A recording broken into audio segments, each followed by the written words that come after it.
All right, next question up says on my priority 4 workout, there's deadlift overload work, which is beltless mid-shin block pulls. Generally, should the weights on this day be heavier than what you use for your usual belted deadlift work? My estimated 1RM for the beltless mid-shin block pull and the belted competition deadlift is similar.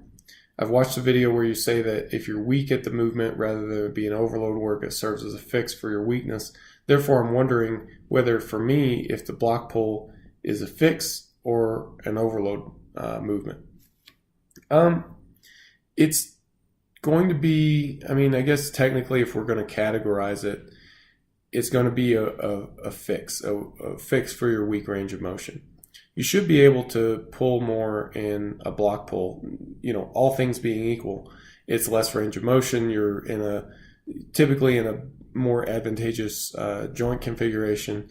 So typically you're going to pull more weight in a block pull than you would off the floor.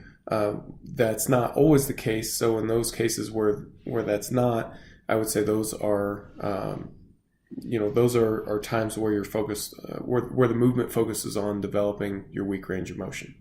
So you would fall into that category. However, I don't think it's terribly important.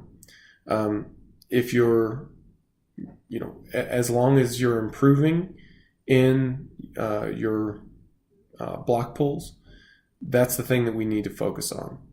Okay. And from there, as long as the block pull is getting better, we can assess and see, is there some sort of transference between the block pull and your competition deadlift? And if there is, then we're going to keep doing it. And if there's not, then we know that that movement's not necessarily the best for you, and we need to move on to something else.